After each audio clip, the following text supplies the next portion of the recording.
we've heard about today, and communication is one of the things that we're not well trained in as researchers.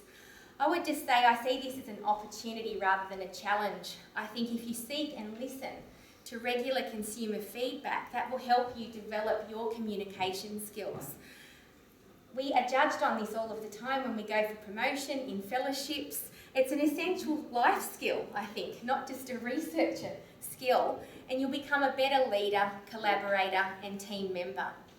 It also increases awareness in the general public if you are able to communicate. I think there are varied expectations from granting funding organisations, but I, as a golden rule, don't judge that. I think my consumers are involved across all of the parts that we do, and it never hurts to have a well-communicated grant. So I think that speaks for itself. Just briefly, I thought I'd touch on my experience on review panels for Cancer Australia and the Priority-Driven Cancer Research Scheme. You can apply for a number of different granting body grants under this scheme, and I've listed some on this slide. And don't forget that the NHMRC strongly supports this initiative, and you'll notice throughout the last round during the restructure there was a consumer-related question. I think that you will start to see more and more compulsory consumer engagement. So how do these grants work for the Priority-Driven Cancer Scheme? Well, you're judged firstly by the scientific quality through the NHMRC, which is worth 40% of the score, and only fundable grants then go on to the Priority-Driven Scheme, which is Phase 2. Phase 2 is a 60% value of the grant, and importantly they're judging you there on a number of aspects, but involvement of consumer representatives is worth up to 25%. So it's important to actually demonstrate that you have that good partnership. The panels consist of 2 to 3 trained consumers and 3 to 4 scientists. And once again, when I've served on these panels, it's a lovely, usually discussion. Interestingly, those that just list a consumer, you might as well not apply. You've really got to demonstrate that it's an ongoing working relationship. What have been the outcomes? How do you take their advice? And how do you change what you do? So it's really showing an integrated relationship versus just listing. So I think that's highlighted here. To get an outstanding score, you need to demonstrate how they've contributed to the project design, what roles they will do in the future and ongoing. So thank you. I guess my final slide, to reiterate what everyone said, patients are central to what we do, and the consumer and community members are central to a collaborative effort involving clinicians, scientists, healthcare workers, resources such as philanthropy and government, and education and awareness. So it's one whole integrated loop. So I hope you're convinced of that if you don't already have a consumer at the end of today. Thanks.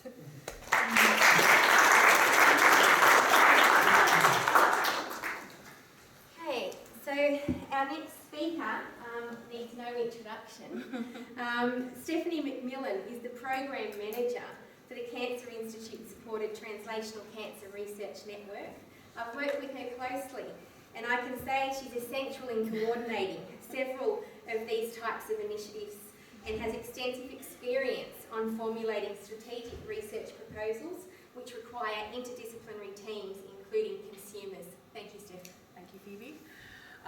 So just to give some background, obviously you've heard now all about the value of consumers in research, but how do you go about getting a consumer to be involved in your research? So that's where we come in.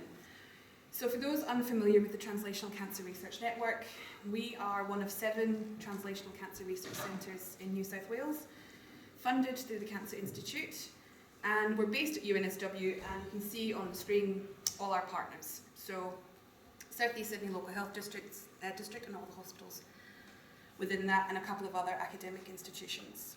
So back in 2012, consumer engagement in research was identified as a priority, and one of the aims that we tried to implement was a strategic model of consumer engagement that provided multiple platforms to researchers to engage consumers in their research. So back in 2012, we developed an in-house consumer advisory panel, or the CAP for short, who are comprised of 10 or more trained consumers who've all personally been impacted by cancer or have experience partnering with cancer researchers.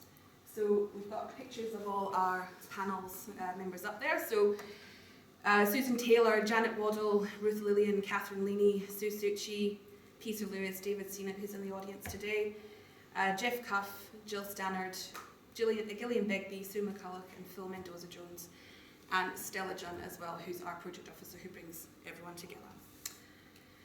So one of the multiple platforms that we use to engage researchers and consumers is through an information workshop, similar to what we're doing today, which is basically introducing the fundamentals of consumer engagement and research and showcasing successful partnerships. So we hold these once a year. They're open to everyone, TCR members, UNSW, CCI, anyone from within the local hospitals. And the target audience is really researchers and PhD students who are new to consumer engagement, who want to know how to effectively communicate or work with consumers. And to date, we've had over 150 people attend these workshops. One of our next strategies is those people who are ready for that next stage. They've had that introduction session. They really now want to involve consumers in their research. So we hold 2 sessions a year. They're really timed to be around when the NHMRC or Cancer Council are calling for their grants. So in November, when you're starting to think about the concept of your research plan, and then again in February when you've started writing and you want some further input. So the November workshop is really about getting that initial input from the consumer panel. So what we tend to do is partner. We have 3 to 5 consumers per researcher. You get individual one-on-one, well nearly one-to-one, feedback. Then in February you may choose to return, or that may be your first time visiting, but again you're seeking further input on the feedback that they've given you and how you've taken that forward. So our target audience here is really researchers who are looking for a broader consumer input, who want to test their new research idea plan with consumers, and interested in applying for funding and need consumer input, especially with regards to if it's required by the funding body. So on average, we get 10 to 15 researchers presenting their work in these group sessions. One of the next stages is the one up from this, where it's actually looking at sort of a one-to-one relationship. So something that Phoebe's described, and it's that sort of ongoing, in-depth consumer involvement. So this is really the target audience of those who are looking for continuous engagement, and that's really what we're striving for. Is that continuous engagement with consumers throughout the entire research pipeline. And it's also those who are looking to apply for funding. So at the minute within our network we have over 40 one-to-one consumer researcher partnerships which have been formed and created. Also within our own programs, so we have 5 flagship programs, and we have consumers involved in every stage of that as well. So internally we bring our community members together 4 times a year, and that's just to touch base, find out about what everyone's up to, find out about their involvement, their interactions with everyone, and also for us to give some updates on what's happening across the TCRN as well. I mentioned the involvement in flagships, so we have at least 2 members involved in each flagship, and they can be associate investigators. They're at least involved in phone calls, teleconferences, and review the grants that we receive for funding, involved with our PhD students. So we have really everyone involved across the entire spectrum of our program. And sort of the outcomes and conclusions of our approach to consumer engagement. To date, we've had over 75 research projects which have members of our panel have either provided input into or partnered on. Over 150 people, as I mentioned, have attended our information sessions.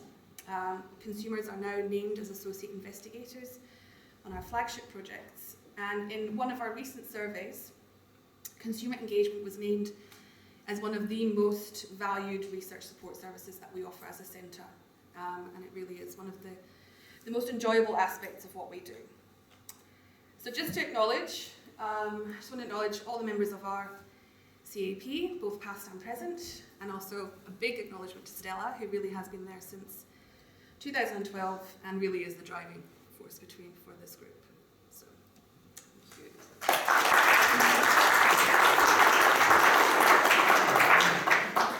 So, if I could get Catherine, Gino, David, to come up.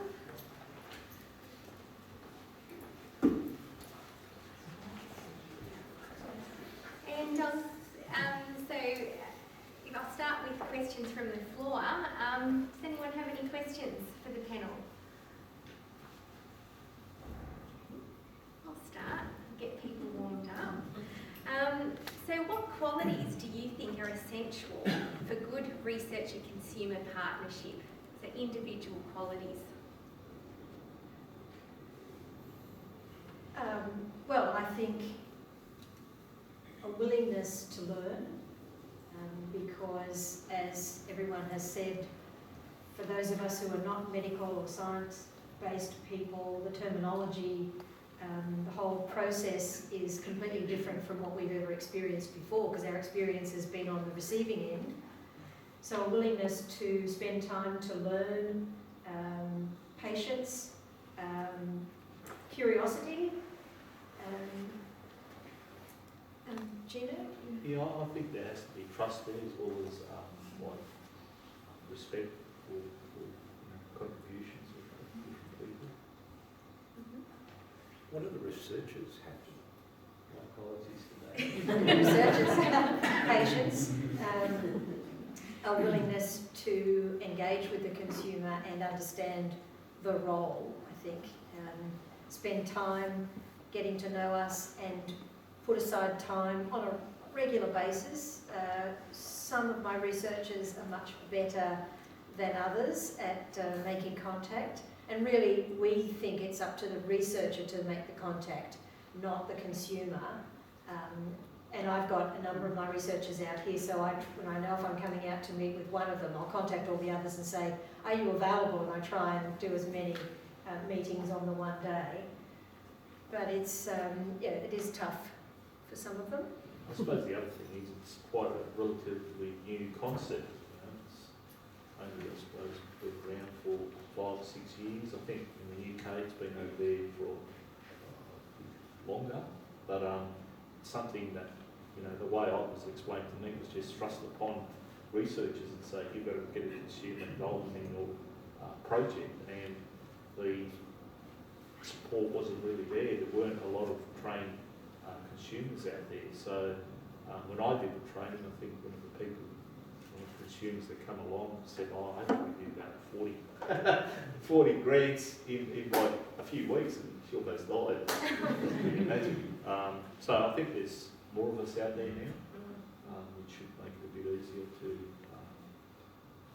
researchers to sort of find consumers. We've got one here, and then I'll come across. So what do you think is the ideal sort of frequency of contact so that we're not overburdening people, and if you're working on multiple sort of projects? Well, I suppose it all depends. When someone's putting in for a research grant, probably there's more communication happening then. But yeah, I think like Phoebe and myself touch base every couple of months at least. I don't touch base with other researchers that often, but yeah. I'm very needy. I think it depends a lot on the stage of research that you're up to. If it's basic bench side research, then maybe twice a year, just keep in touch, saying, this is where we're up to, this is what we're thinking of. If we've got some of my researchers get new PhD students or postgrad students, it's nice to come and meet them. But if you're further down the track, if you're about to go to a clinical trial or something, then obviously it's going to be more frequent. But all my researchers are very, very basic research, so once or twice a year is good. So as consumers and from the consumer perspective, is there particular directions that you'd like to see the scientists swing away from? Do you ever see an application and go, oh no, why are you doing that? No. I do see applications where the description in the lay summary sounds really fantastic, and then the whole thing falls over when they answer the rest of the questions. Because for Cancer Council New South Wales or National Breast Cancer Foundation and Cancer Australia, there are certain criteria that you have to meet, and one of them is always consumer engagement, and it's so disappointing when the first part of the application is really fantastic and you think this is so needed, it's just so well done. And then they get to the bit on consumer engagement. Oh, we've been in touch with Cancer Voices and, you know, one day we'll get a consumer. No, you know, now, in this day and age, that is just not acceptable. But since I started on the Consumer Review Panel for Cancer Council, I must say that the standard of applications has improved tremendously. But no, it's not up to, we don't assess the science, we only look at the consumer engagement part of it. Yeah, well, we're not technical experts, so we can't say, oh, look, that's not going to work because of A, B, and C reason. I think what we are looking for is, you know, what's the end result of all this research? What's the end game? And obviously it's to improve survivorship of people with cancer. And there's some, you know, cancers out there such as pancreatic cancer, brain cancer, that have got like, you know, 5% survival rate after 5 years. So, and it hasn't improved over 30 years. So, and that's one of the imbalances, I suppose, with the funding, is that there's certain cancers that get a lot more funding than other cancers. But I don't think we're sort of like there yet where we can actually say, well, we think, you know, more funding should go to these cancers. But I think that's where we sort of like want to be, with a bit more equality. And I think there was a Senate inquiry into that a couple of years ago. Obviously, and one of the things with pancreatic cancer is there's not many survivors out there. And the people that have survived, it's sort of like, you know, just get along with their life and probably aren't that inclined to want to be involved in research. So that's sort of like why I got involved, because there's not many advocates out there for pancreatic cancer, unlike breast cancer, where, you know, there's a very high survival rate. I think it's up around the 90%, and, you know, sort of like middle-aged elderly women that get involved, and sort of like that's, you know, they're sort of, they may retire, I don't know. This is very dangerous territory, Gino. There's a lot more of them out there, and they do a fantastic job, you know, there's no doubt about it, they do a fantastic job. We haven't looked at in pancreatic cancer and brain cancer and those sort of things. Yeah. Sorry if I embarrassed anyone. But it's just, you know, we don't have that survivorship to sort of like say, this really needs to be looked at and funded. Yeah. That's one of the challenges we've got. Thanks, Gino. I'm going to go to Jeff. So I've had consumers involved for the last 8 years, and I've moved to UNSW a year ago and sort of left my group behind, apart from one person. But I'm sort of been thinking a lot about how to form a new group, and thinking about whether, you know, particularly, you know, with Catherine, you've been involved in lots of groups, the differences between different groups, but also the difference in different consumer panels, and whether, you know, having one group engaged for a long period of time is great because you really work together, but sometimes maybe having a different group come in might provide a different angle. Have you sort of seen that work across some of the different projects, maybe where you've interacted with different consumers on different projects and understanding different points of view, or do you find that, you know, very much there's commonalities there? No, there's little in common, and because we all come to things from a different perspective.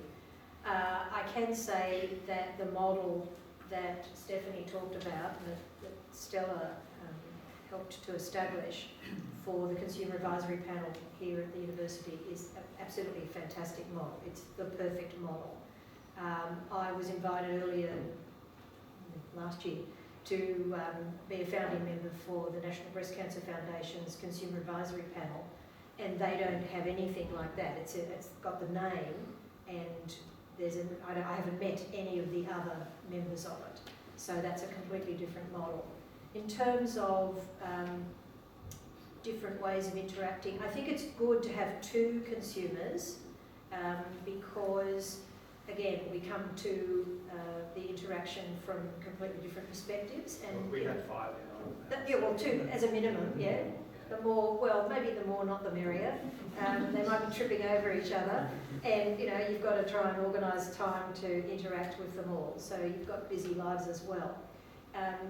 But I think a minimum is 2, and a lot of granting bodies now are asking for a minimum of 2 consumers.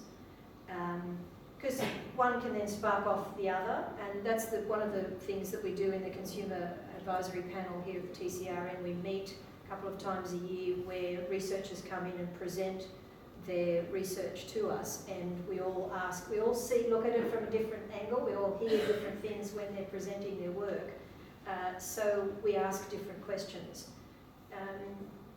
In terms of, a lot of it depends on the personalities of the researchers. Some are really, willing to spend time to talk to you about. I've got researchers up at the University of Newcastle, and I go up there a couple of times a year and meet with the whole team, and they all tell me what they're doing. And others here in the university, it's not so overt. It's much more because of the nature of their research. Does that answer your question? I'm just ragging on a bit here. Gino, do you have any comments? I'll go to Carolyn. Thanks to you all. I'm really curious about what each of you think about the term consumer, because you might have seen there's been a bit of discussion, particularly in the US, about whether consumer is an appropriate term or whether it should be advocate or survivor even, or I don't know. What's your personal I think view a lot on of this us term? don't like that term. You don't like it? No, I prefer community representative. Because, what do we consume? Consume cancer. It is a strange one, and we've had this discussion. It's I don't like the term consumer. I don't like the term survivor either. And so community representative would probably be better. Even that sort of takes away from the specific relationship that the granting bodies are looking for, but I think that would be better. Because consumer, it's not like you're going to the shop and having an ice cream or something. If only if it was that easy. It's not a discussion that's been started here in Australia. Needs to be, I think. Yeah. I'm on the executive of Cancer Voices, so I'll see if we can get that going. So in the interest of time, I'm going to ask one last question to David and Stephanie.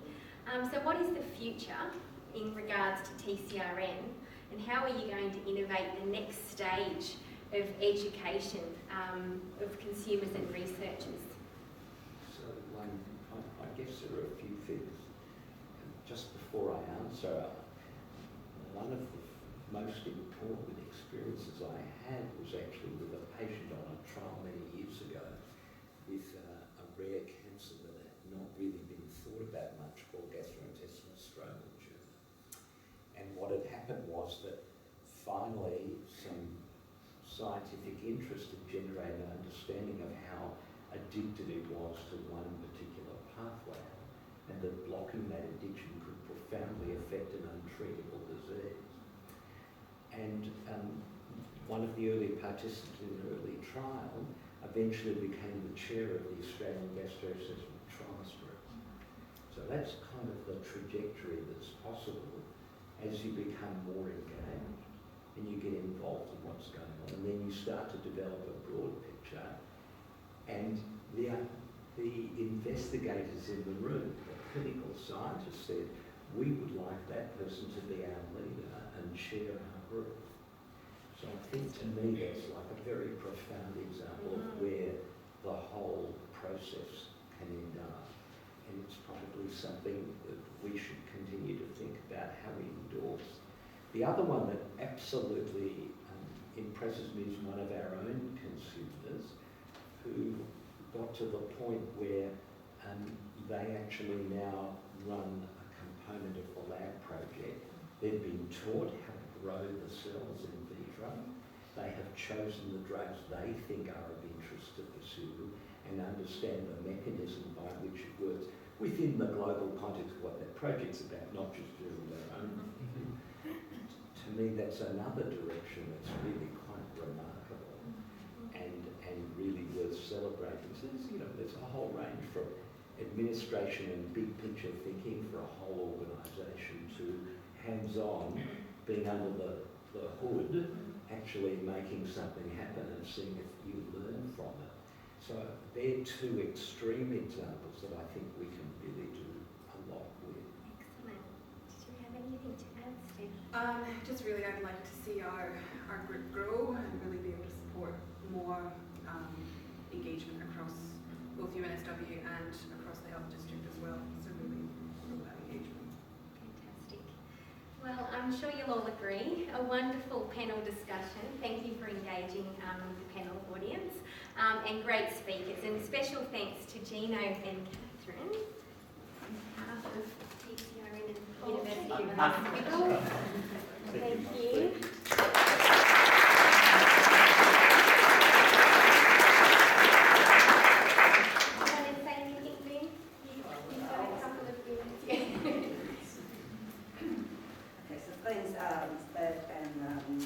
Phoebe, and I think above all, thank you, Catherine and Gino, for making time and sharing with us today. I think that having been involved with multiple international research groups, I think we can be proud of how far we've come in terms of the engagement of community representatives in research and vice versa. I mean, your words absolutely bring meaning to what we do every day, and your support and actions are absolutely integral to what we do every day. So on behalf of everybody here, thank you so much.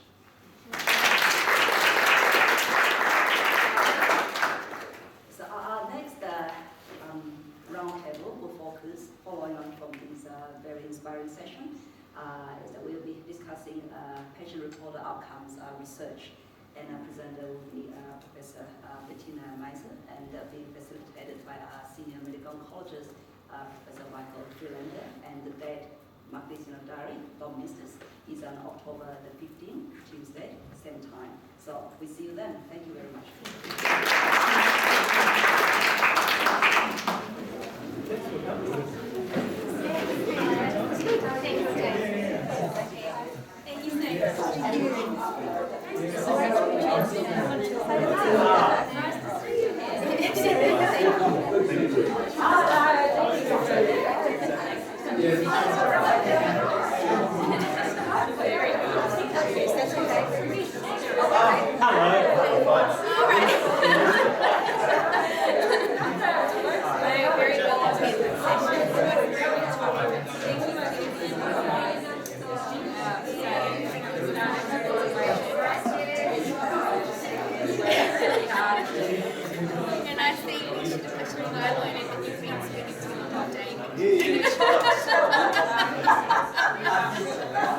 It's running across.